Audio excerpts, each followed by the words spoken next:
Before we get into today's stories, I want to take a moment to thank today's sponsor, ZocDoc. A lot of the stories I cover start with something small, like a feeling you brush off or a detail you tell yourself isn't important.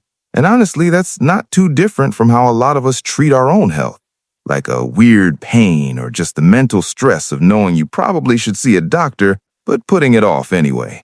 I caught myself doing the same thing, telling myself I'd deal with it tomorrow. That's when I used ZocDoc, and it actually made the whole process painless. ZocDoc is a free website that lets you search for in-network doctors, compare them by specialty, see real appointment availability, and book instantly.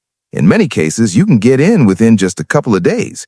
You can read verified patient reviews, check out doctor profiles, and choose someone you're genuinely comfortable with no awkward phone calls.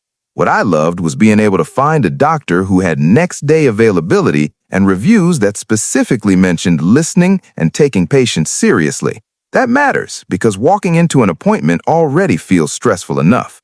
So if you've been avoiding a doctor's visit or just want an easier way to find someone you actually trust, head over to zocdoc.com/mrnightmare and see what's available in your area. It only takes a few clicks.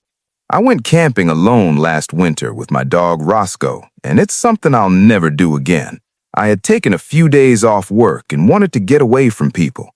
I loaded my truck with my gear and drove up a long, narrow trail that cut deep into a state forest. The road was barely maintained, covered in packed snow and ice, and there were no other cars anywhere.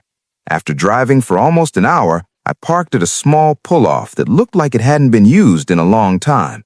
From there, I hiked another 20 minutes with my pack and Roscoe until I reached a small clearing surrounded by thick trees. The snow was deep and untouched. There were no footprints or signs of anyone else being around recently. That was what I wanted. I set my pack down, cleared a spot for a tent, and let Roscoe wander around while I worked.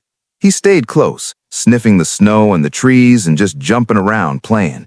I pitched the tent, staked it down hard because the ground was frozen, and laid out my sleeping pad and winter-rated sleeping bag inside. I knew it was going to be a cold night, well below freezing, so I layered properly. Thermal base layers, thick socks, a fleece, and a heavy jacket stayed on even after camp was set. Once the tent was ready, I gathered dead wood and built a small fire pit. I started a fire and let it burn down until I had a steady flame. I cooked dinner over it, just a simple meal, and sat on a log eating while Roscoe lay near the fire. The woods were quiet in that deep winter way where sound feels almost non-existent. I learned a long time ago from my dad that snow actually absorbs sound. After I ate, Roscoe suddenly stood up and started barking toward the trees. It didn't concern me at first. Deer were everywhere out there, and he had barked at them before. I told him to relax, and he did after a minute, sitting back down. I checked the time and decided I'd stay up a bit longer by the fire before turning in. I always carried a handgun when camping in remote places, and it was holstered at my side like it always was. I felt fine at that point. About 20 minutes later, Roscoe started barking again, louder this time. Then I heard it too, footsteps moving through the snow somewhere out in the woods. I stood up and listened. The steps stopped, then started again. Roscoe went from barking to growling, then suddenly went silent. He stood staring straight ahead toward the trees. That was when I felt uneasy. I followed his gaze and saw a shape at the edge of the tree line. Someone was standing there, half hidden in the darkness, just barely lit by the fire. I called out, saying that he scared me and telling Roscoe it was okay. The figure didn't move at first. Then he stepped forward slightly, enough for me to see that it was a man. He asked what I was doing out there that deep in the woods. His tone wasn't friendly. I told him I was just getting out into nature with my dog. He didn't respond right away. He just stood there, watching me. I could feel the situation turning wrong. I told him calmly that I was armed.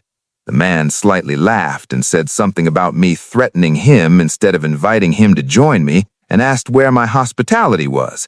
Then he turned and walked back into the darkness, his footsteps fading into the woods. I stood there for a long time after that, staring at the trees. Roscoe stayed close to me. I didn't like any of it, But eventually I told myself he was gone. I put out the fire carefully, throwing snow on it and stirring the ashes until there was nothing left that could glow. I didn't want light drawing attention. I crawled into my tent and sealed it up. Inside, I did everything I could to stay warm. I laid my sleeping pad down to keep the cold ground from draining heat from my body. I stayed fully dressed, pulled on a knit hat, and cinched my sleeping bag tight around my shoulders. I kept a hand warmer near my core and another near my feet. Roscoe curled up next to me, his body heat helping more than anything. I lay there listening to the woods, or rather the extreme silence. After a while, Roscoe started growling again. Then I heard what he was growling at, footsteps in the snow. They stopped and Roscoe quieted, but his ears were still perked up. Then the footsteps started again, closer this time, and slower than before. They came right up to the tent and stopped. Roscoe began howling loudly. I whispered for him to stop, terrified of drawing attention. When he did stop, he went back to growling. Whoever it was just stood outside the tent. I could hear subtle movement, like the shift of weight in the snow. I had my gun in my hand now, but I didn't want to make threats. I didn't want to be forced to follow through with the threats. I've never actually shot anyone, and I don't think I have it in me to kill someone even in self-defense. Finally, I couldn't take it anymore. I cocked the gun and said clearly that I had a gun and that whoever was there needed to leave now. But realistically, who else could it have been besides that creepy guy from before? There was silence for a few seconds. Then I heard footsteps again, moving away from the tent, slowly at first, then faster before disappearing into the woods. I didn't unzip the tent to look out. I stayed frozen for hours. Roscoe stayed alert the entire time, which was the only reason I even felt remotely comfortable eventually nodding off. I certainly wouldn't have if I were alone. I barely slept, drifting off in short bursts. When the sky finally began to lighten, I packed up as fast as I could at crack of dawn. We hiked back to my truck and drove away. I never went back to that part of the woods again, and I never will. Creeps like that guy really make life scary sometimes and remind you that you can never really let your guard down. July 4th weekend in 2025, I drove from Melbourne, Florida to Charleston, South Carolina to visit a good friend named Mark I hadn't seen in years. He was there on an internship for his law program and staying in a house in the city. I was visiting for the weekend and spending the night downstairs on a couch by some windows that faced another apartment building and a small labyrinth of alleyways with an abandoned house across the street. The next day, after playing more pickleball in the morning and hanging out, we went to the main Charleston market. We walked through it and eventually came out near the docks by the water. That's when we saw him. A man in a wedding suit was shambling down the road near the water. He wore a crisp bow tie and clean dress shoes, and his suit looked freshly pressed. He had long black curly hair and a tan complexion. The market behind us was loud and busy, yet this man moved alone across the street with a slow, disattached movement. He didn't notice us and seemed to be in his own world. If we crossed the street, we would have walked straight into him. Instinctively, I wanted to avoid him. I grabbed Mark by the arm and told him we are not crossing. We walked to the right, deeper into the city, and picked up our pace. He was moving slowly, so we created distance easily. I told Mark it was strange and that the guy didn't look homeless. His clothes were too clean, too crisp. Something about him felt wrong. Mark agreed. We kept walking for a while. A few streets later, on another busy stretch of Charleston, we looked toward a shop and saw him again. The same man with the same shambling movement. He was far down the street, diagonal to us, moving at the same slow pace. Somehow he caught up to us, even though there was no clear way he could have reached that spot without us seeing him. I pointed him out to Mark, and we both stared. It made no sense. He was in a completely different part of the city, but moving exactly the same way.